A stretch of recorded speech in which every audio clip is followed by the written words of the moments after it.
번도 안 빠졌어. 장로님은 한 번도 안 빠졌대요. 우리 둘이 한 번도 안 빠졌어. 저기 그 뭐지? 우리 뭐 줘야 되는 상 받아야지. 아니 나는 조금 흘릴 때요. 일부에 대해서는 너무 사람이 없는 거야. 할렐루야. 아멘. 사랑의 예수님과 오늘 잠깐 기도하고 찬양하며 오늘 성령론 8강 보혜사에 대해서 나누어 보겠습니다. 할렐루야. 감사합니다. 저희들 부족한 자들 불러모으시고 아버지 새로운 아버지 시간을 허락하심을 감사합니다. 이 시간 성령론 8강 보혜사로 아버지 주 앞에 아버지 저희들 말씀을 나누고자 합니다. 부족한 자 입술을 들어가 사용하시고 강하게 하시고 아버지 주께서 기뻐하시는 뜻을 잘 전달할수록 역사하옵소서. 전하는 자나 받는 자가 성령의 하나되게 하시고 받는 자의 심령이 아버지 우리 주 예수 그리스도의 아버지 진리의 영 보혜사 성령을 바로 받아들일 수 있도록 이 시간 역사하옵소서. 감사합니다. 예수님의 이름으로 기도드립니다. 아멘. 주신 하나님, 주신 하나님, 참 좋으신 나의 하나님.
우리가 보혜사하면 다 알고 있습니다.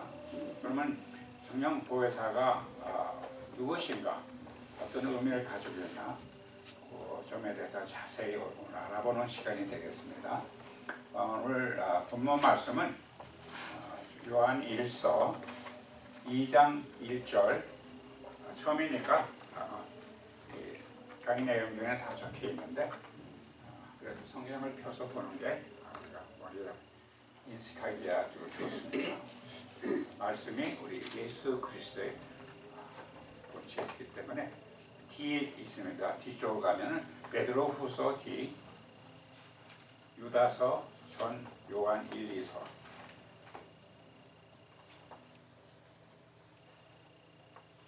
자, 요한일서 2장 1절 말씀 시작. 나의 자녀들아, 내가 이것을 너희에게 쓰면 너희로 죄를 범치 않게 하려 함이라. 만일 누가 죄를 범하면 아버지 앞에서 우리에게 대언 자가 있으니 곧 의로우신 예수 그리스도라. 그리스도시라. 아멘. 우리가 역시 강의안을 중심으로 보기 때문에 우리가 보혜사란 그 명칭이 어디서 왔나, 또 무슨 어떤 의미가 있나, 무슨 역할을 하시는 분인가 쭉 살펴보는 시간이 되겠습니다. 보혜사라는 의미는 헬라어로는 파라클로테스, 영어로서 이것은 동사 파라칼레오, 부른다, 초청한다, 위로한다, 격려한다에서 온 형용사입니다. 종종 명사로서 변호자, 탄원자, 중보자를 가리킵니다. 법정에서 피고인의 성격에 대하여 변호하고 특히 유리한 증거를 말하기 위해 출정하는 친구를 가르쳐 씌워져 있습니다. 잠깐 제가 몇 년 전에 콜트를 갔어요. 콜트를 갈 일이 없는데 약이 올라서 시간을 한 반나절 소모하고 콜트에 갔어요. 티켓을 하나 먹었어. 빨간불에서 라이트를 했어요. 섰다가 근데 티켓에 쓴 내용이 레드 라이트에서 정지 안 하고 그냥 지나쳤다. 그렇게 있어요. 그건 큰 티켓 가격이거든요. 좀 볼륨이 높아요. 레드 시간에서 스탑 안 하고 그냥 지나갔다. 이건 아닌데. 그래서 이제 콜트 가서 진짜 그 시간을 투자하고 웨이스트하는 거 보면은 나를 월대해야 하는 게 자체가. 근데 내가 잘못하지 않았음을 어필해야 그런 상황인 것 같아요. 그래서 나 신청해 놓고 이제 가는 날짜에 가서 거기 뭐 변호사 같이 온 사람들, 혼자 온 사람, 똑똑한 사람들 많아요. 한 30명이 모였더라고요. 제가 이제 중간쯤에 한두 시간 기다렸다가 하는데 왜 왔냐? 보시다시피 내가 티켓을 먹었는데 티켓에 레드 라이트 스탑 안 하고 그냥 패스했다 썼다고. 나는 그런 적이 없다. 그랬더니 한참 보더니 그럼 너는 네가 잘못이 없다고 정말 생각하냐? 그렇다고. 그랬더니 막 서로 막 보더니 또 물어. 너는 정말 잘못한 게 없냐? 없다고. 없는 게 아니라 이 레드 라이트에서 스탑한 다음에 라이트턴을 했다. 그건 내가 인정한다. 잘못된 거고 잘못 안 되고 관계없이 그 점은 내가 인정한다. 왜냐면 펜실베니아에서 레드 라이트턴을 할 수 있거든요.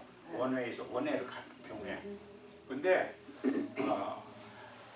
티켓 떼는 경찰이 하는 소리가 레드 라이트에서 라이트턴 할 수 있음에도 거기에 또 사인이 따로 No turn on red. 있어. 그건 안 돼. 안 된다고 그러더라고요. 예, 그거는 안 돼. 그게 있으면 나는 78년도 와서 여기 미국 그 라이선스 따기 위해서 공부할 때 그걸 내가 미스했는지 난 인식이 없었어. 또 사인이 돼 있는데. 없어. 그래서 뭐 잘못했다는 관계없이 내가 그 라이트 하는 걸 인정한다. 잘못했던 관계없이. 그런데 여기 티켓을 봐라. 레드 스탑에서 서지 않고 스탑 안 하고 그냥 통과했다. 근데 그거에 어필하는 포인트가 클리어해야 돼요. 그래 가만히 있더니 근데 거기 갔더니 우리 저 TV 샵을 크로저라 할 때 프론스도어를 주위에 그 파킹 많이 하고 있기 때문에 티켓을 파킹을 많이 먹어서 트래픽 코트에 전화를 해서 혹시 내가 무슨 티켓 오후 한 거 없나 전화할 때 하나가 있대. 그 당시에 7년 전에 티켓 끊겼는데 안 낸 게 있대. 그래서 선취곡을 냈어요. 근데 네가 그 당시 내가 다녔을 때 따오선 언제 뛴 거가 티켓이 남아 있다고 그 접수하는데 그 사람이 그래. 그래서 내가 이제 거기를 갔더니 거기에 경찰이 따라붙는데 한 명의 돕는 사람이 있어요. 그분을 설명하기 위해서 그분이 변호자는 아니래도 또 중보자는 안 해요. 나를 돕는 자로 내가 좀 더듬거리고 사람이 당하고 그러면 설명을 해서 재판관한테 어필을 해. 이렇게 설명을 해줘요. 그러니까 재판이 순조롭게 진행되기 위해서 그런 돕는 자가 있더라고요. 경찰이 있어서 그 당시 그분한테 나를 대변하는데 딱 보혜사 딱 생각이 나더라고요. 그래서 내가 소개됐어요. 근데 그 결과가 뭐 아무리 변호사 대동에서 오고 그래도 또 당신은 그냥 그거 티켓 먹은다던데 나만 그 한 20명 지나가는데 나만 돈을 그 티켓을 미리 값을 보냈죠. 보내고 시작해요. 내고 보낸 거를 너는 요 뒤로 가서 바로 판문해서 이거 제출하래. 그러면 바로 그 리판이 온다고. 윤장로 혼자 막 대니얼만 혼자 리판 받고 떠났어. 그게 얼마나 좋은지. 내가 옳은 거를 비록 내가 레지스터에 통과를 했어도 그 포인트 좀 어떻게 돼요? 그래서 정보상 보혜사가 그런 우리 언제 그렇게 하냐? 우리가 마지막 때 주님 앞에 서서 재판장으로 오신 재판관이 있으면 주님 앞에 서서 덜덜 떨게 아니라 우리는 감사함으로 기쁨으로 서 있는데 그래도 성령께서 보혜사로 우리를 도와서 거기까지 인도하시고 보혜사께서 대변하시고 그런 사역을 하시는 분이 있습니다. 요한복음서에 저자가 신자들을 강하게 하고 그들을 진리 가운데로 인도하는 하나님의 영, 즉 성령을 가리키기 위하여 사용한 이름을 보혜사로 말합니다. 영어 파라클레테는 히라보 파라클레토스를 음역한 것인데 보혜사라는 용어, 이 한글로서의 의미는 신자를 보호하여 돕는다는 뜻입니다. 기본적으로 무엇이 옆으로 힘을 받느냐를 의미하는 이 단어는 이러한 수동적인 의미, 무엇을 도와 구원해 주기 위해 옆에 서 있는 자라는 뜻이 있습니다. 그것의 능동적인 외연적 의미와 결합되어서 어떤 사람을 위해 그의 대언자, 요한 2장 1절의 말씀, 대언자로서 탄원해 주신 분이 보혜사이십니다. 마찬가지로 그 사람의 죄를 깨닫게 해주고 그 죄의 잘못을 인식시켜주는 자를 가리키는가 하면 또한 상담자, 영어 버전 보면 KJV의 탐슨 성경을 보면 comforter, NIV를 보면 counselor 이렇게 나타나 있습니다. 그 우리 본문 말씀절 쭉 붙었는데 내가 그걸 하면 중요 말씀절이기 때문에 밑에 자를 내가 딱 기록했습니다. 그래서 상담자로서 다른 사람을 공부하고 강건케 하며 의뢰해 주는 자를 가리킵니다. 우리 요한복음 14장 16절 같이 읽겠습니다. 내가 아버지께 구하겠으니 그가 또 다른 보혜사를 너에게 주사 영원토록 너희와 함께 있게 하시리니. 요한복음 14장 26절 보혜사 곧 아버지께서 내 이름으로 보내실 성령 그가 너희에게 모든 것을 가르치시고 내가 너희에게 말한 모든 것을 생각나게 하시리라. 요한복음 15장 26절 내가 아버지께로서 너희에게 보낼 보혜사 곧 아버지께로서 나오시는 진리의 성령이 오실 때에 그가 나를 증거하실 것이요. 오늘 본문입니다. 나의 자녀들아 내가 이것을 너에게 쓰면 너희로 죄를 범지 않게 하려 함이라. 만일 누가 죄를 범하면 아버지 앞에서 우리에게 대언자가 있으니 곧 의로우신 예수 그리스도시라. 아멘. 보혜사 성령은 무슨 사역하시면 우리를 시편에 나오는 막대와 지팡이로 어린 양을 몰아서 잘 험한 데 가지 않고 꼴을 잘 먹게 하기 위해서 그런 식으로 성령께서 우리를 몰아가세요. 진리의 영이신 보혜사께서 예수 그리스도로 앞으로 좌나우로 빠지지 않고 하나님 앞으로 향해서 갈 수 있도록 성령께서 공부하세요. 우리가 느끼든 못 느끼든 성령의 역사가 항상 나타나고 주위에 있는데 우리는 인지를 못할 수가 있어요. 아무리 성령과 동행하는 사람이지라도 다 인지를 못해요. 우리가 주 앞에 재판장 되시는 우리 예수 그리스도 앞으로 거기까지 가서 대언자 노릇을 하셔서 완전히 천국 입성을 보장하는 천국 입성 완전히 재판 그 온도가 될 때까지 뭐 잘못된 게 아니라 이 사람 완전히 천국 입성하는 자, 천국 시민으로 파이널리 거기서 꽝 도장지까지 성령께서 하시는 사역이 우리를 돕는 자, 대언자 그런 사역이 있습니다. 대언자 이 용어는 요한 1서 2장 1절에서 예수 그리스도를 가리켜 사용되고 있습니다. 여기서 이 단어는 자기 백성의 대표자로서 하나님 아버지와 백성을 중재하는 그리스도의 직분을 가리키고 있습니다. 의로운 자. 이사야 53장 11절에 나타난 여호와의 종에 대한 묘사로서 그리스도는 스스로 인간의 죄를 위한 대성물이 되심으로써 하나님과 자신의 백성 사이에 올바른 관계를 세웠다 기록하고 있습니다. 죄로 말미암아 생겨난 인간과 하나님 사이의 장벽은 그리스도를 통하여 제거되었으며 하나님과 인간 사이의 교제가 비로소 시작되었습니다. 이와 같이 그리스도는 인간을 위해 탄원해주며 하나님을 향해 그들을 대리하는 대언자이십니다. 보혜사로서 그리스도의 직분은 히브리서에서 추천된 대제사장의 직분과 일치합니다. 요한복음서에서는 예수께서는 자신의 기도에 응답하여 하나님 아버지께서 제자들에게 또 다른 보혜사를 주실 것이라고 약속하셨습니다.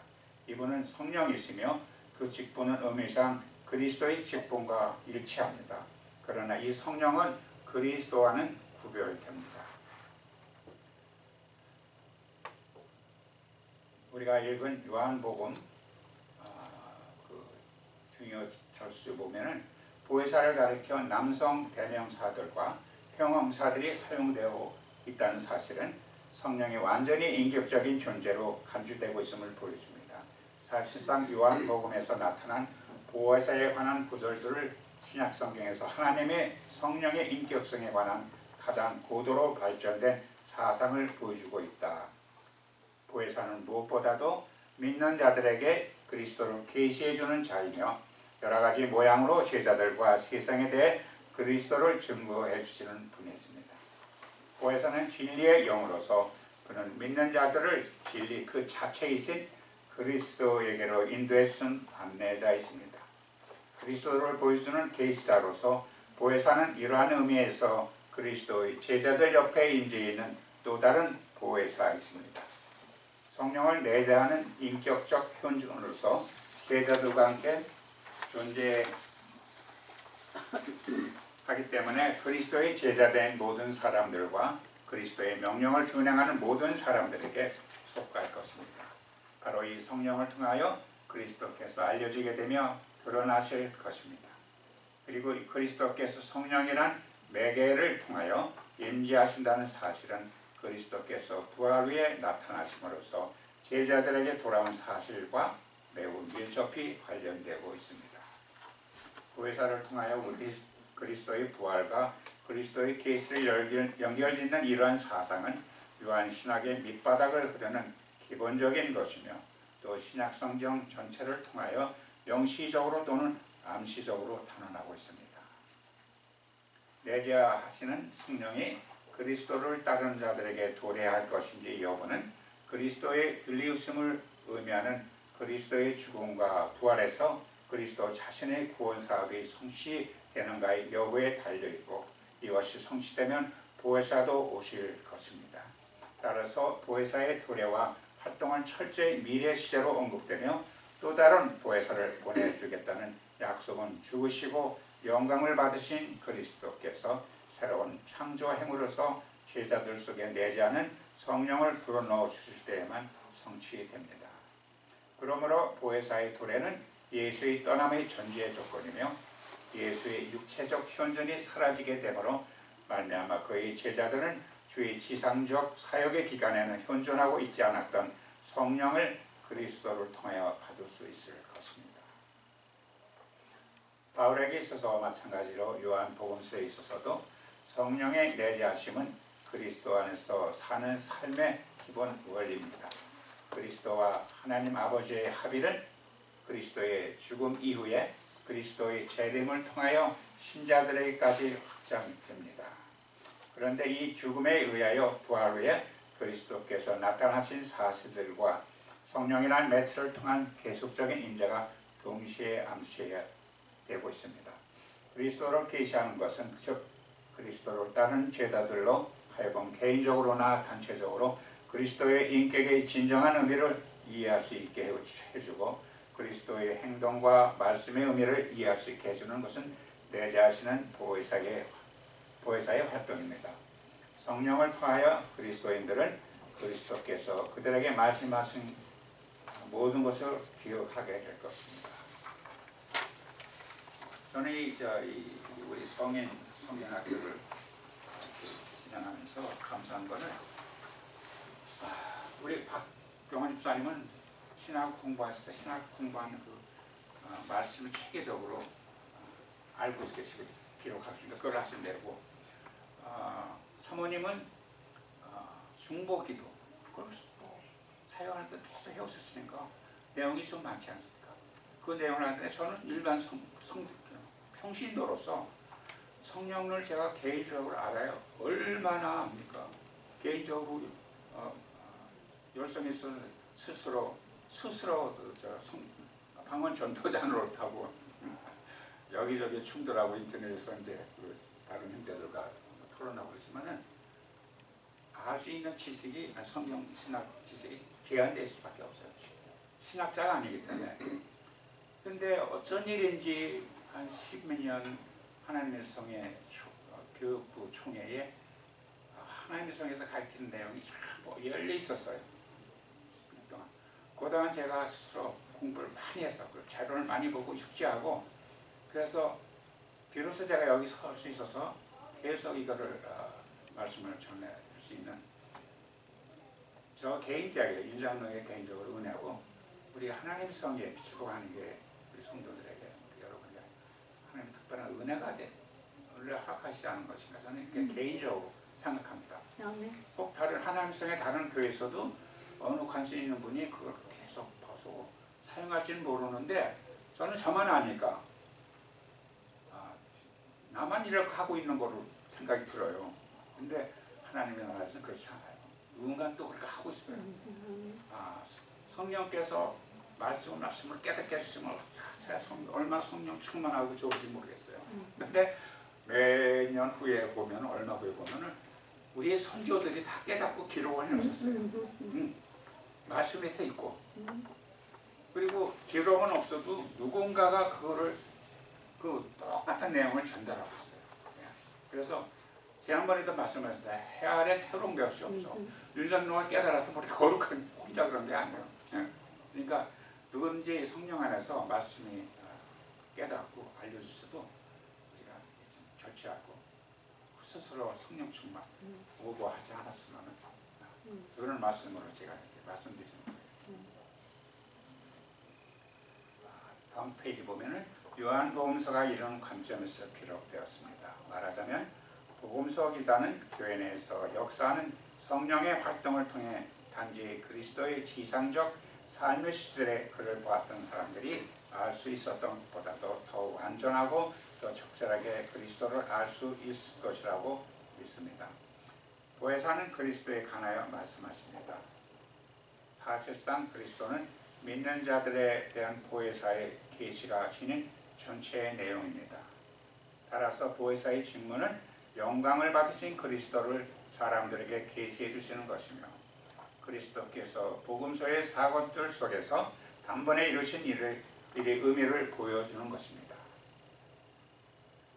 보혜사는 제가 보기에 하이라이트 해놓고 지나게 했는데 보혜사는 기독교인들을 모든 진리로 인도할 것입니다. 그러나 비록 그가 새로운 이해력을 제공해 주지만 진리 자체는 이미 계시되었습니다. 왜냐하면 진리는 그리스도이기 때문입니다. 그리스도에 대한 보혜사의 증거는 보혜사의 참된 의미를 드러냅니다. 즉 보혜사는 자신의 증거를 통하여 세상을 심판함으로써 세상으로 하여금 그리스도를 거부한 죄를 깨닫게 되며 아버지께서 그리스도를 의롭다 하심을 입증해 주며 악마에 대한 그리스도의 최종적 정죄를 선언합니다. 이 증거는 사도적 증언의 내용입니다. 그리스도의 제자들의 설계에 영감을 주고 그들로 하여금 그리스도를 증거하게 할 수 있는 분이 바로 보혜사였습니다. 보혜사 자신의 증언이기도 한 사도들의 증언은 박해 아래서 행한 그리스도에 대한 고백과 순교에 직결됩니다. 그 위에 보혜사님께서 새로운 이해력을 제공해 주지만 진리 자체는 이미 계시되어 있습니다. 어떤 말씀을 제가 맹해서 못 가다로 다 알고 있는 사실인데 정리가 안 돼. 혼돈스러워. 또 탁 찌르고 물어보면 막 한마디가 안 나왔다. 그래서 저는 성도들이 누가 성령께 갑자기 물으면 대답이 탁 나올 정도로 자기의 믿음의 고백이 확실해야 된다고 저는 믿어요. 네. 그 다음에 성령에 대해서 물으면 확실히 대답할 수 있도록 뭐 성령은 하나님의 영이시고 뭐 하지 말고 한마디로 탁 성령에 대한 고백이 나와야 돼요. 제가 왜 이 말을 꺼내냐면은 그전에도 말씀드렸어요. 이게 신학의 이 성경에 대해서 모든 것이 아주 복잡해요. 정리가 안 돼. 근데 찬양을 기뻐하거나 기도를 깊이 하고 나면은 그 흐트러져 있던 그 성경 지시, 하나님의 말씀이 정리되면서 성령께서 또렷하게 보여주세요. 그거를. 그러니까 이미 계시되어 있고 우리도 알고 들어서 알고 있는데 내 믿음 안에서 정리가 안 됐어요. 정립이 안 돼 있는 그는. 그래서 신앙생활이 그냥 교회 나와서 예배드리고 1시간 주일날 예배드리고 해서는 신앙생활이 진전이 전혀 있을 수가 없어요. 그래서 우리가 전심을 다해서 예배에 나가고 찬양들 기도해야 되는 그래야 되기 때문에 그러면 성령께서 하나님 저기 항상 계세요. 우리가 앞으로 하나님께 일찍 한 발짝 나가면은 하나님께서 한 발짝 오신다. 기쁘셔서 와서 아니고 한 발짝 오세요. 우리가 갈 때마다 더 가까이 나가면 더 가까이 나오신다고요. 그래서 우리 신앙생활 하면서 주님을 사랑합니다. 사랑하지만은 또 웅해가지고 주님 사랑 그렇게 기쁨이 없고 활기찬 신앙생활이 없으면은 신앙생활하면서 큰 능력이 안 나타나요. 그래서 우리가 전심에서 주님 앞에 예배드리고 주님을 섬긴다는 게 신실하다는 게 예배예요. 예배에 얼마나 신실하게 나올 수 있느냐. 그게 겉으로 나타나는 증거예요. 믿음에. 성령의 역사에 대한 이러한 측면을 강조한다는 점에서 요한복음서는 공간복음서 기자들이 즐겨 사용한 주제를 반영하고 있습니다. 요한에게 있어서 두드러지게 나타나는 이 용어 파라클레토스는 70인역 성경에서는 나타나지 않고 신약 성경과 동시대에 저작된 다른 유대계 저작들에서도 발견됩니다. 신약 성경 이외에서 이 용어는 가장 일반적으로 변호자, 매개자, 중재자, 즉 다른 사람을 위해서 나타나는 자들을 의미합니다. 이러한 의미는 랍비 자료에 의해서 입증되며 하나님 아버지 앞에서 변호사로서의 그리스도의 역할을 뚜렷이 의미하고 있는 요한 2장 1서에서 적절히 사용되고 있습니다. 최근에 이 용어를 그 추리된 역사적 배경을 근거로 이해하려는 노력이 있어 왔습니다.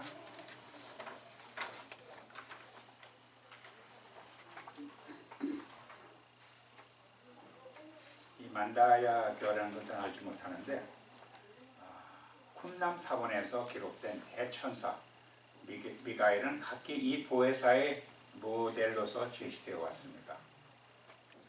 미가엘은 그러니까 천사를 말하는데 제가 언제 그 수요예배 때 여기 서서 구약 때 천사로 나타나던 무슨 다른 걸 나타나던 현대 와서는 성령에 나타납니다. 보혜사 성령 구약에서 다른 모습으로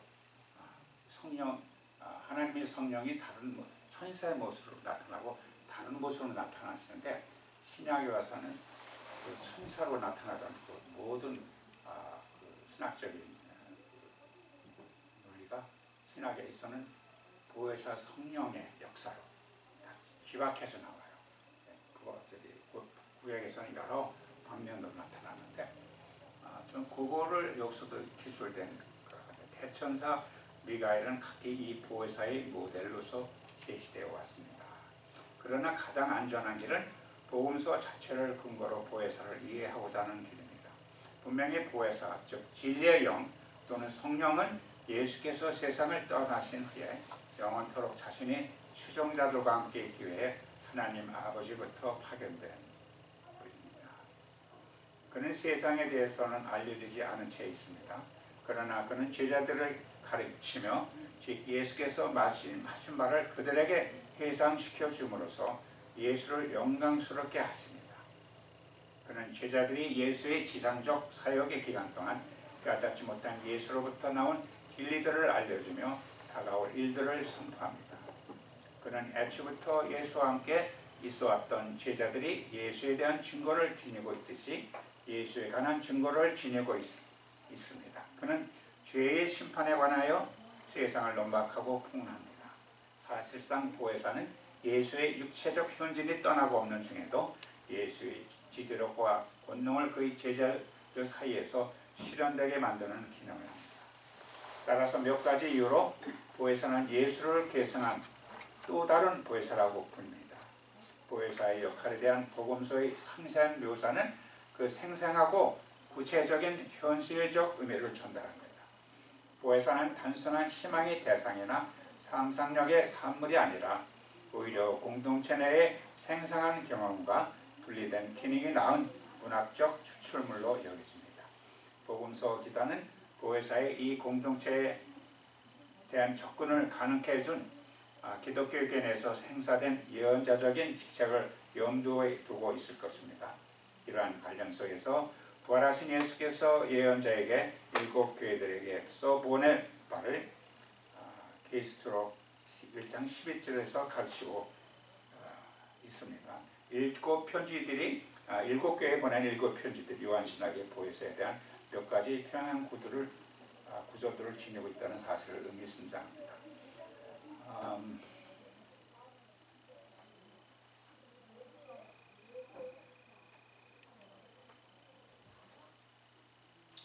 각 서신은 살아있는 그리스도에게서 나온 말씀입니다. 각 서신의 서두에 여러 가지 방식으로 기술되어 있는 지금 요한복음을 하니까 2장 1절, 8절 계속 나옵니다. 그러나 이것은 성령의 말씀이기도 합니다. 따라서 그리스도와 성령은 요한의 보혜사 신학에서와 마찬가지로 연합하여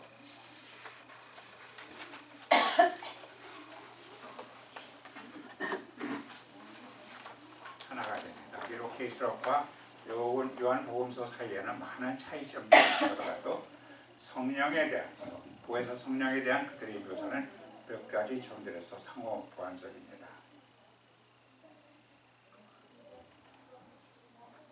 성령 하나님의 인류 구원을 위하여 일하신 시대를 아래와 같이 상등분합니다.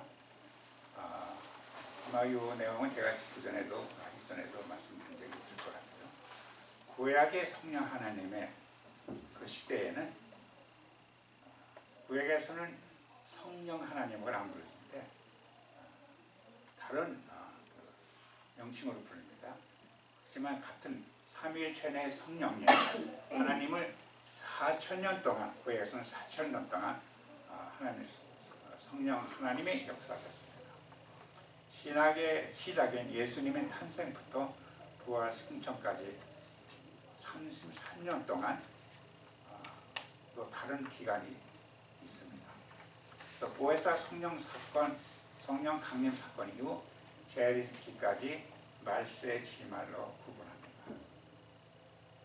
그러니까 부활 승천 후 오순절 날에 마가다락방에서 진리의 영이신 보혜사 성령이 이 땅에 강림하신, 제가 이걸 강조하기 위해서 굳이 설명을 집어넣습니다.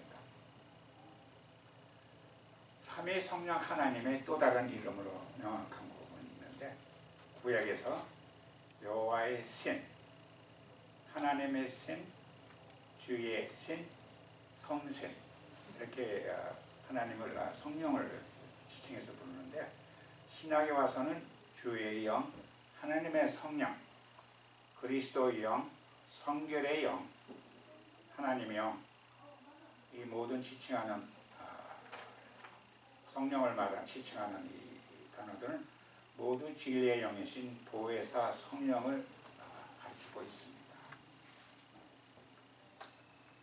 제가 오늘 할 거는 거의 다 끝나가는데 제가 저만의 방언 어록이 있습니다.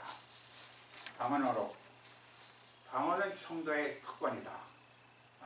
지난 성령세례의 외적, 내적 증거에 대해서 제가 말씀드렸는데 그 말씀에 있어요. 방언은 성도들이 하나님에게 성도에게 주신 특별한 특권으로 구원받은 성도에게 구원받은 그것도 은혜인데 하나님의 은혜인데 특별히 특권으로 성령세례 방언을 따로 주십니다. 그래 어떻게 믿냐 안 믿냐 받아들이냐에 따라서 이걸 거부할 수도 있어요. 그 다음에 방언이 은사의 기본이다. 방언이 은사의 필수이다. 다른 데서는 이거를 주장하는 분이 없어요. 근데 민영일 장로가 어떻게 특별하게 이거를 주장해서 제가 많이 인터넷 부딪혀요. 이 소리 때문에. 칼빈 형제들의 속을 뒤집어 놓는 그런 이제 어록인데 이미 말씀드렸지만 성령의 역사, 성령의 열매, 은사가 있는데 여러 가지 은사가 있는데 아무리 많은 은사 있어도 방언을 기본으로 베이식으로 밑에 깔고 은사가 나타나요. 그러니까 모든 예언의 은사가 있다. 통변의 방언의 은사 없이 통변의 은사가 있을 수 없고 무슨 신유의 은사가 있다. 성령 충만한 신유의 은사 있는 분이 방언을 못해. 그런 얘기는 들어보지는 못했어요.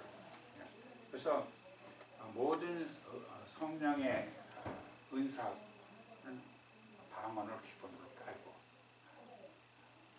은사를 주십니다.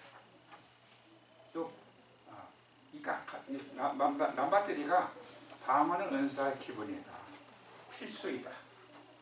다른 은사를 여는 엽서이다. 같은 내용인데 제가 이렇게 구분해서 그 때때로 토론한 내용에 따라서 분위기에 따라서 다르게 설명해 봤어요. 방언이 다른 은사를 여는 열쇠이다. 방언을 해야 드디어 다른 은사를 나아갈 수 있습니다. 성령세례의 외적 증거가 이전에 알지 못하던 다른 말로 하나님을 찬양하는 거예요. 큰 소리로. 그게 근데 성령세례를 못 받고 방언을 모르는데 갑자기 예언을 하고 신유에서 나타나고 그런 사실이 있는지 아무도 그를 제시한 적이 없어요. 내가 이렇게 이 은사를 여는 열쇠에 대까지 제시를 해도 그걸 그럴 수가 없다. 성경으로 이건 아니다. 좀 제시를 받아보지는 못했어요. 그래서 방언은 은사의 기본이다. 방언은 은사의 필수이다. 방언이 다른 은사를 여는 열쇠이다. 다 같은 말인데 이렇게 구분해서 적어봤습니다.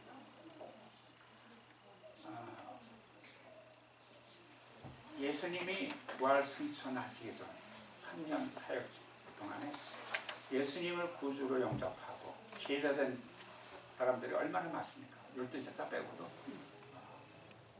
그 예수님이 보혜사 성령을 보낼 테니 너희들은 기다리라. 기도하라 할 때 처음에 500명이 모였어요. 비록 500명이 하루터 390명이 다 5명 흩어지고 120명만 받아 남았지만 500명 그분들도 다 예수님을 따르고 믿는 사람들이에요.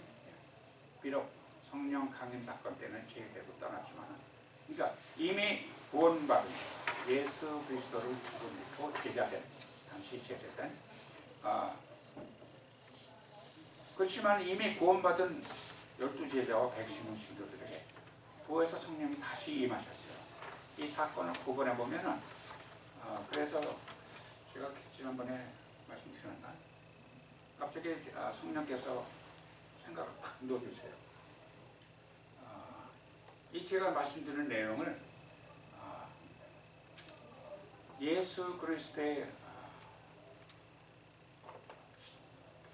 부활 후 부활 승천 이전에 구원받은 자들과 이후에 구원받은 자들 현재 21세기에서 구원받기까지 무엇이 틀린가?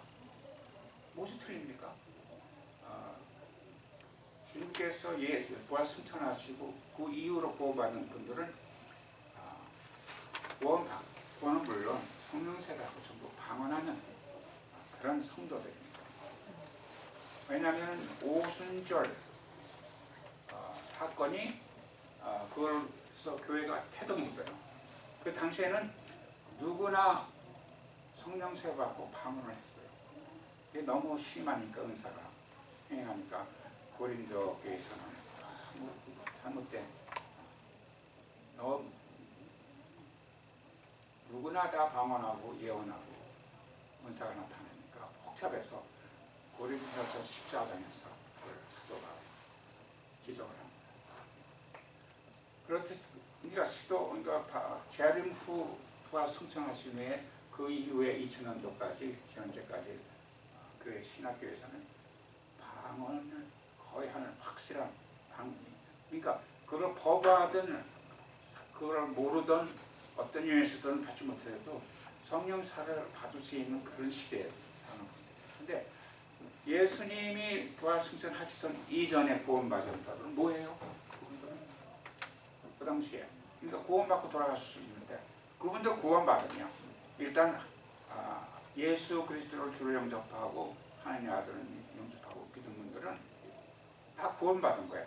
그것도 하나님 말씀이고 성령론, 하나님 신약에서 주신 성령론도 하나님 말씀이에요. 그러니까 이후 그 하나님의 성령론이 주셨다고 이전에 피해야 하는 거예요.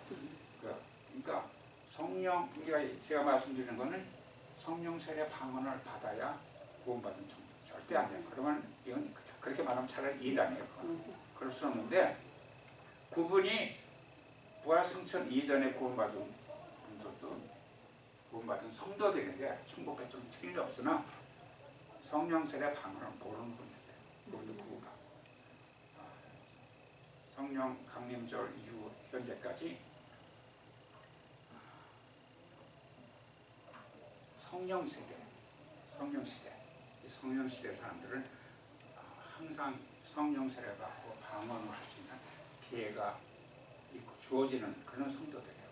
그러니까 어떻게 믿고 하나님 앞에 가든 관계없어요. 구원받은 사실이니까. 그래서 방언이 천국의 보장이다. 이걸 설명하기 위해서 굳이 하는데 그렇다고 방언 받지 못하면 천국을 뺏긴 겁니까? 그건 노예 아니에요. 그래서 제가 그 윤장 노트풀이 방언 오로 기록하면서 말씀드리는데 최근에 제가 이 문제를 깊이 묵상을 하면은 이게 제 마음속에 주님의 직도를 이렇게 묻지는 않지만 마음속에 주를 향한 성령 안에서 이렇게 묵상을 하고 갈등을 하면 성령께서 갑자기 훅 치면서 단어를 주세요. 근데 최근에 선도라는 단어를 주셨어요. 근데 이 영적인 일은 어떤 거를 이전에 내가 까맣게 모르고 지식도 없는데 갑자기 내가 그 단어에 대해 아주 명확하게 알게 돼요. 그러니까 영적인 일은 그냥 알아지는 거예요. 영적인 일은 꿈속에 가서 뭐 누굴 만나는데 그냥 알아. 저절로 아는 거예요. 영적인 저절 그냥 이미 알고 있어요. 그러니까 선도란 단어를 주셨는데 최근에 선도. 지난번 내가 어디서 한번 어필을 했는데 우리가 복음을 전도해야 됩니다. 이웃의 사회. 그 다음에 우리 멀리 사마리아 끝까지 나가서 해외 다른 나라 해외에 선교해야 됩니다. 근데 방언 성령 세례를 모르는 그 구원받은 백성들, 천국 백성이지만 그분들을 향해서 우리가 이 성령론을 제시하고 그분들이 더 좋은 믿음의 길을 들을 수 있도록 우리가 선도해야 된다고 봅니다. 성령께서 그렇게 주셨으니까 선도. 그래서 제가 구글을 해봤어요. 선도하다 의미가 뭔가? 갑자기 주셨으니까 알아야죠. 그래서 거기 보니까 올바르고 좋은 길로 인도하다. 또 다른 의미는 앞장서서 이끌거나 안내하는 것이다. 선도가. 그 다음에 남보다 먼저 도착한다. 그런 의미예요. 그래서 이 세 가지 의미를 조사해서 그걸 뒤부터 설명 이게 한 단어가 문장을 만들어 보니까 남보다 먼저 도착한 자들이 뒤에 있는 자들을 앞장서서 이끌거나 안내하여 좀 더 올바르고 좋은 길로 인도하는 것을 저는 선도라고 정의를 내렸습니다. 그러니까 제가 그러죠. 인터넷 설치하면 안 나와요. 모든 이 성령론, 방언론을 추천하면서 안 나와. 그러면 그게 한 5개월, 1년 정도 최소한 몇 년 후에는 그거에 누군가 그걸 써요. 근데 비로소 윤영일 장로가 이걸 선도라는 걸 주장하는 건데 성령께서 뜻을 주셨으니까 그럼 성령께서 주셔서 이걸 개발해야겠죠. 그래서 나온 이 내용인데 남보다 먼저 도착한 자들이 뒤에 있는 자들을 앞장서서 이끌거나 안내하여 좀 더 올바르고 좋은 길로 인도하는 것을 저는 선도라 정의 내렸습니다. 아마 가서 이걸 소개하면 선도라 또 정말 공격을 받을 겁니다. 저는 거기에 아주 숙달돼서 공격받는데 토론 났는데 그래서 이게 지금은 뭐 시간이 없어서 뒤에 시간이 되면은 아마 부딪힐 거예요. 분명히 이 이상한 하나님의 성에 오순절 것이 와가지고 장로교단이 옆집에서 이상을 계속 주장하거든. 이게 속을 탁 찌르는. 그래서 얼마 전에도 그런 일이 있었는데 아마 이게 내가 소개를 하려고 그래. 선도에 대해서. 아무도 우리 기독교계에 선도가 없어요. 몰라요. 아예 주장이 없어요. 근데 어젠가 이걸 준비하는데 성령께서도 틈새라는 단어를 탁 주셨어요. 틈새. 틈새라는 그 단어는 잘 모르는 거예요. 세상에서는 틈새 전략이라는 게 있어요. 비즈니스를 하는데 아무도 사용하지 않는 특별한 틈이, 열린 틈이 있어요. 그걸 뒤집고 가서 새로운 아이디어를 탁 피면은 그게 세상에서 성공하고 정말 뭐라고 그래요? 대박 난다 그러죠? 근데 틈새란, 그러니까 저에겐 틈새란 아마존 할 때 아마존 해보니까 안 되는 건 아닌데 구멍가게 정도 수입되더라고요. 아무것도 할 수 없는 거라서 뭔가 하고 싶다 그러면 절대 우선 제가 알려드릴텐데 구멍가게 실을 조금만 볼 수 있어. 취미로.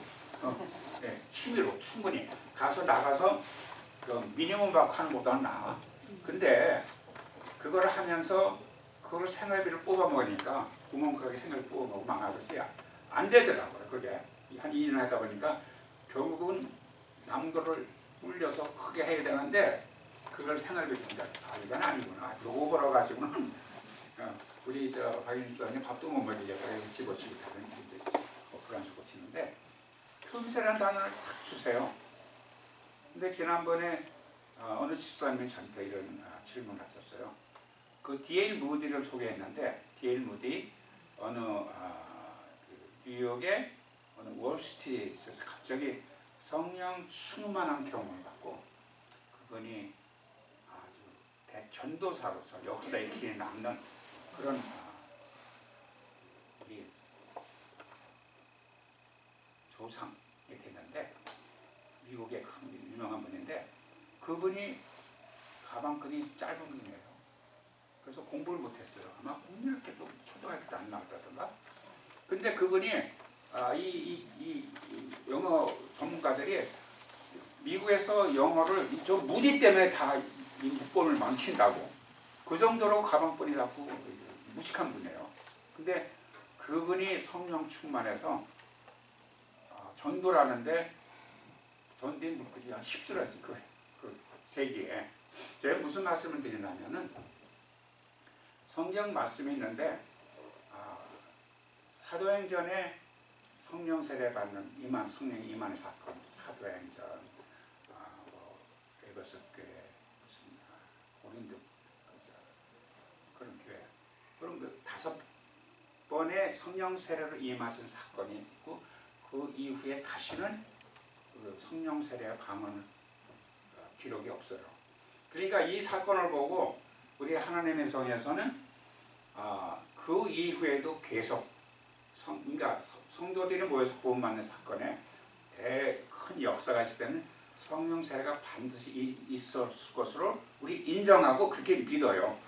현재까지 우리에게 나타나는데 안 믿는 분들은 방언을 모르고 성령 세례를 모르는 분들은 봐라 성령의 그 성경의 그 에베소 교회에서 그 후로는 역사가 없지 않냐? 그 후로는 그러니까 그 폐해가 없어졌다. 그러니까 성경 말씀을 그 내용을 어떻게 믿는지에 따라서 그래서 이게 틈새라는 단어를 이렇게 탁 주시면서 그 말씀 내용을 어떻게 믿느냐에 따라서 이게 갈리는구나 그걸 알게 됐어요. 그게 그래서 이 모델뿐 아니라 다른 분들 내가 소개할 때 성령 그분들의 성령 중에서 말씀을 전도하고 말씀을 전하면서 대풍을 하는데 사람의 힘으로는 말도 못하는 그 단어도 제대로 살 수 없는 그거는 윤영열보다 더 아마 말줄도 없고 그랬나 봐요. 제가 처음에 한인회장에 대해서 글을 썼는데 제가 글을 써놨는데 내가 봐도 안심해. 내가 이렇게 글을 못 썼나? 그 단어도 안 맞고 철자도 안 맞고 그래서 누구 보고 저 우리 한국에서 오신 그 한전 분들한테 내가 이거 뭐 써놨는데 잘못된 것 같다고. 그 한인 회보에 한 인사를 썼는데 내가 봐도 이상해 뭐가.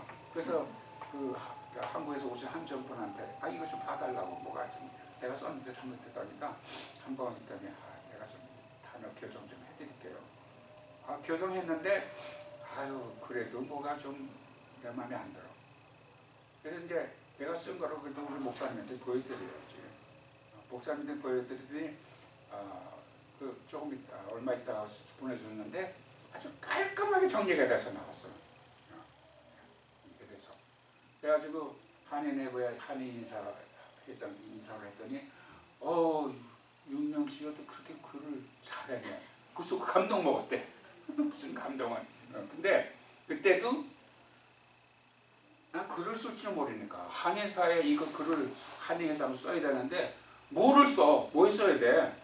그래서 계속 주님, 성령님 뭐를 쓸 내용을 주십시오. 그걸 계속 하나님께 간구하는 거야. 바라볼 걸 하나님 줘. 우리 성령님이지. 어디에가 바라봐 이거를 목사님한테 써달라고 되지. 하나님한테 써달라. 내가 써야 되는데. 근데 토요일 새벽 기도 중에 성령께서 기도하는데 내 앞에다가 세 가지를 꼭 시계추 같은 거를 이렇게 차례로 똑똑똑 나시는 그런 환상을 봤어. 기도하는 중에. 그래서 그거를 연상하면서 우리 한인회 전회화제 회장들이라는 걸 이렇게 정리하면서 그대로 썼어. 그걸 영적인 그 감동을 받으면서. 근데 어떻게 그렇게 쓸 수 있냐 그거를. 그러니까 목사님 아마 한인회보가 있으면 막 보세요. 나는 어딘지도 몰라 그게. 벌써 2006년도인가 5년도 거니까 없어요 그게.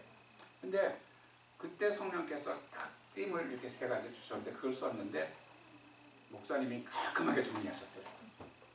수리한 방법으로.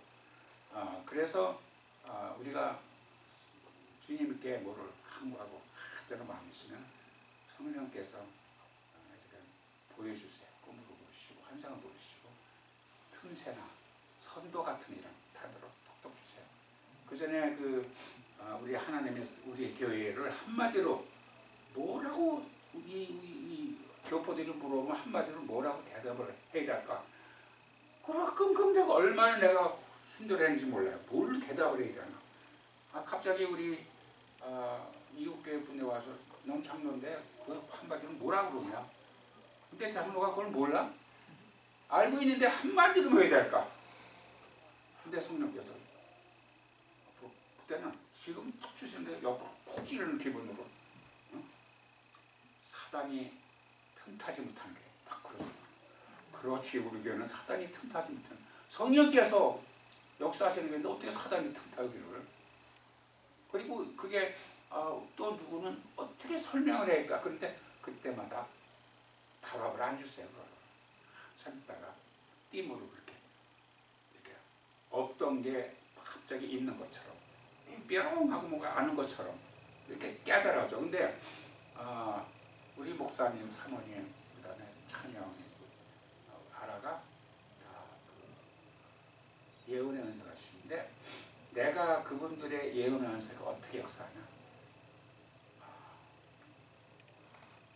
목사님은 저희들이 대화할 때 예배 중에 성도들은 그렇게 얘기 안 하시는데 우리 깊은 대화를 나눠요. 기도다 모임에서. 성령께서 따뜻하게 목소리 들려주시는데 저는 그렇게 안 믿어요. 순간 마음속에 어떤 그런 내용이 나를 장악하고 팍 놓으면은 1초 전에 없었는데 1초 후에 그게 나타나게 사실로 믿어지고, 그거를 손 놓고 기도할 때 상대방을 위해서 성령께서 놓으시는 마음, 심령에 뭐 목사님 말대로 들려줄 수도 있죠. 근데 성령께서 말씀하셨다, 그런 거를 들을 수도 있고, 마음으로는 느낄 수도 있고, 볼 수도 있고.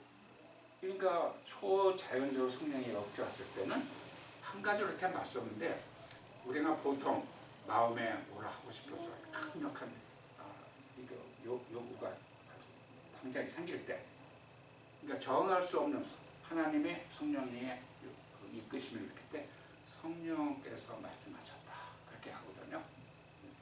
그러니까 우리가 지금 틈새를 하는 거나 선도나 다 그게 같은 거예요. 그러니까 목사님 가정은 그게 은사로 하나님께서 사역자로 주셨는데, 저는 사역자가 아니에요. 그러니까 그 정도로 주시지 않는데, 그렇게 시도도 안 해봤어. 정말 손 꼭 기도하려고 하는 안 하니까 아예 그러니까 은사를 안 주셨죠. 근데 말씀을 보면서 기도하면서 신앙생활 하면서 순간순간 단어를 주시거나 깨달음을 주세요. 그러면 그 전에 없던 게 아니라 있던 건데 말씀 이렇게 정리했어요. 근데 나 혼자 깨달은 줄 알고 있는데 그게 아니고 다 이전에 선조들이 깨닫고 정리해 놓은 거더라고요. 제가 누차 말하지만 스스로 성령 충만하지 마세요. 혼자 성령 충만. 저는 그걸 누차 느껴요. 그래서 오늘 다른 말 하다 보는 시간이 다 됐는데,